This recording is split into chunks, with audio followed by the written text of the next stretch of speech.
I think the birds in our garden must be among the luckiest birds in this country. We have a smorgasbord of food available for them. From our trees hang peanuts, suet balls, coconut shells full of food, pellets, sunflower seeds, Niger seeds, you name it, we've got it. And we get so much pleasure from watching the birds come to feed. Regular visitors include blue tits, great tits, robins, goldfinches, chaffinches, jays, collared doves, and spotted woodpeckers. And less regular visitors are wrens, starlings, and a green woodpecker. It always lifts my soul to see these birds. And also, over these past 18 months, we have discovered on foot parts of Stanmore that we didn't know existed before. And we enjoy walking up to the common, which is pretty much in our backyard, to see the view, appreciate the trees, and to take note of what's going on in the natural world. Anne Frank, whose experience of nature for years was only the sky and a huge chestnut tree seen from a small window, once wrote, "The best remedy for those who are afraid, lonely, or unhappy is to go outside, somewhere where they can be quiet, alone with the heavens, nature, and God. Because only then does one feel that all is as it should be, and that God wishes to see people happy amidst the simple beauty of nature. As long as this exists, and it certainly always will, I know that then there will always be comfort for every sorrow, whatever the circumstances may be. And I firmly believe that nature brings solace in all troubles." It's quite an extraordinary statement, really, isn't it? When you consider the context on all levels, it's amazing. Well, Judaism is rooted in the environment. Indeed, a Jewish environmental ethic emerges right at the beginning of the Torah. Bereshit, Genesis, sets up a relationship between human beings and the natural world, in which we are obligated to tend and protect it, to be Shomrei Adamah, guardians of the earth. We are charged to take care of the earth and God's creations and pass them on in good shape for future generations to enjoy. Stewardship is the task that human beings are assigned from day 6 of creation, and I quote, "God blessed them, Adam and Eve, and said to them, 'Be fertile and increase, fill the earth and have dominion over it, and rule the fish of the sea, the birds of the sky, and all the living things that creep on earth.'" Stewardship is the notion that humanity is the caretaker of the earth and of all living things. Our task is to act responsibly, to maintain the beauty and variety of the world, to justify the assertion that humanity reflects God's image by our unique responsibility for caring for God's world. In acting as God's stewards, as God's ongoing partners in the work of creation, we give ourselves a chance of assuring a rich future for our children and for our children's children.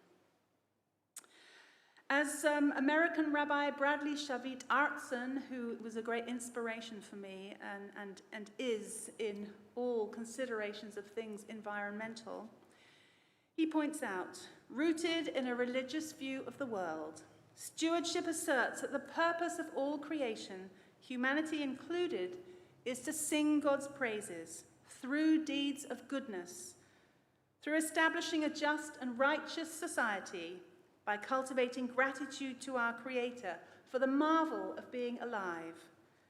That task doesn't fall just on humanity, as the psalmist reminds us, "The heavens declare the glory of God." The purpose of creation, then, is not humankind, nor are we creation's pinnacle. Remember that the Sabbath day is created after humanity. We exist to make the world sacred and decent. And Midrash Rabbah on Ecclesiastes chapter 7, verse 13, describes God taking Adam around the Garden of Eden for an orientation, as it were, to the realm of nature. "See how beautiful all my creations are," says God in this legend, adding that all has been created for your sake. So reflect on this and take care not to foul or destroy my world, for if you do, there will be none to repair it after you. And what is worse, you will bring death even to righteous people in the future. Well, we have fallen rather short in that regard. Unrenewable resources are wasted and depleted. Forests that support whole life systems are destroyed or removed in order to make possible everything from development to the raising of cattle. Animal species are becoming extinct, water and air have been fouled, and critical elements of the atmosphere have been destroyed. The second paragraph of the Shema, which we rarely read, but possibly has a new meaning for us now. If you obey the rules of tenancy in this world, then you will have life-giving rain.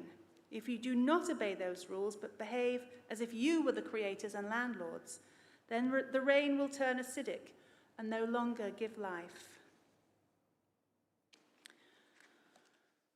Protecting God's creation is a theme throughout Jewish philosophy, literature, liturgy, and law, and for me is an aspect of the injunction we read at the beginning of our parsha today, tzedek, tzedek tirdof, justice, justice, or righteousness, righteousness shall you pursue, that you may thrive and inherit the land the Eternal One your God is giving you. Scholars and rabbis throughout the ages have taught and written about the relationship between us and the earth. Our liturgy is rich in natural imagery, from blessings that give us a framework for awareness and appreciation for the wonders and sanctity of creation, to the image of the Torah itself as a tree of life. Towards the end of our parashah, as we read, when the people are instructed not to destroy any trees that produce food when making war against a city, God asks, Ki ha'adam eitz hasadeh? Are trees of the field human to withdraw before you into the besieged city?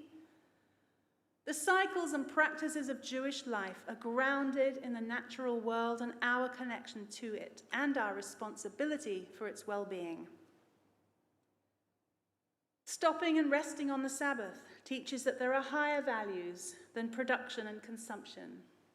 Celebrating Shabbat lies at the heart of a healthy relationship with oneself, one's friends, and one's family. A day of sustenance and renewal, bringing a measured balance to human activity and reminding us of Ma'aseh Bereshit, the wondrous work of creation.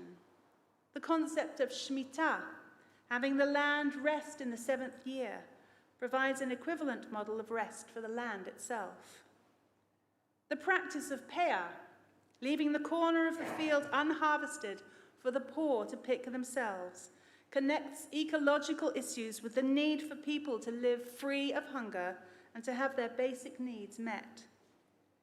Jewish values such as tikkun olam, to repair the world, sa'ar ba'alei chayim, our responsibility towards animals, bal tashchit, do not wantonly destroy, waste, or consume the earth's resources, making blessings before and after we eat, on smelling flowers, on seeing the wonders of nature, the sea, a rainbow, hearing thunder.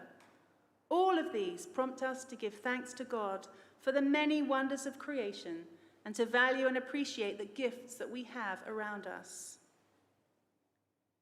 Eco-kashrut, which seeks to extend the Jewish dietary laws to address environmental, social, and ethical issues and promote sustainability, is a concept that combines common sense and compassion with a range of ancient Jewish teachings that are incorporated into a set of simple daily practices to help us properly respect the earth, ourselves, and all other life. And if you haven't yet read it, I encourage you to read Rabbi Janet Burden's Liberal Judaism leaflet, which is entitled Ethical Eating. If you just Google Liberal Judaism, Janet Burden, Ethical Eating, it will come up. Well, we know what's required of us: to respect nature, God's creation, feed and water the birds, plant trees and shrubs, notice and appreciate the natural world, and pledge to do our bit to look after it. Be responsible consumers. Reduce, reuse, recycle, Turn off the tap. This is my favorite. Turn off the tap when we're brushing our teeth, except when you need the water. Think of the environment before deciding which car, appliance, light bulb to buy. Service our cars regularly. Turn off appliances not being used. Walk instead of using the car. Invest wisely and ethically. Join one of the many organizations committed to looking after our world. In just 3 weeks and 3 days, we will be celebrating Rosh Hashanah. According to Jewish tradition, Rosh Hashanah is the birthday of the world. What we are doing to the world has been very much in the news lately, and we've witnessed the devastating effects of climate change. Floods, heat waves, drought, and wildfires across the globe. In fact, on the radio this morning, I heard that there have been something like 500 wildfires in just a few days in Italy, who are experiencing the most unbelievable temperatures, up in the late 40s. On October the 31st, the 2021 United Nations Climate Change Conference, also known as COP26, will begin in the city of Glasgow. Earlier this year, President Joe Biden reversed his predecessor's decision to withdraw the USA from the Paris Agreement. The Paris Agreement had brought the world's nations together to work on tackling global warming and cutting greenhouse gas emissions. So COP26 is particularly significant this year because it will revisit the Paris Agreement and be able to refocus commitment on its goals, we hope.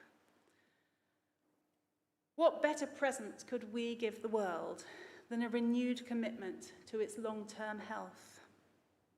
This coming new year of 5782 is a Shemitah, a sabbatical year. Just as the Torah instructs the people to work 6 days and rest on the seventh, it instructs them to work the land in Israel for 6 years and let it rest in the seventh. In the seventh year, anything that grows on the land is to be given away, and debts are to be forgiven. And I quote, 6 years you shall sow your land and gather in its yield, but in the seventh you shall let it rest and lie fallow. Let the needy among your people eat of it, and what they leave let the wild beasts eat. You shall do the same with your vineyards and your olive groves. The Shemitah year is another opportunity for us to recommit to our role of Shomrei Adamah, guardians of the earth. Each of us can make a difference. Greater care for our environment goes hand in hand with care for each other. In the Torah, the world begins with the creation of the Garden of Eden, paradise on earth. This may not be a place to which we can return, but it is certainly a place to which we can, and indeed we must, strive. Both as individuals and as a community, we can model the behavior of creating a greener environment and looking after this precious earth, and so give it the best possible birthday present. Kein Yehi Ratzon, may this be God's will for us, for the world, and for the new year of 5782. Amen.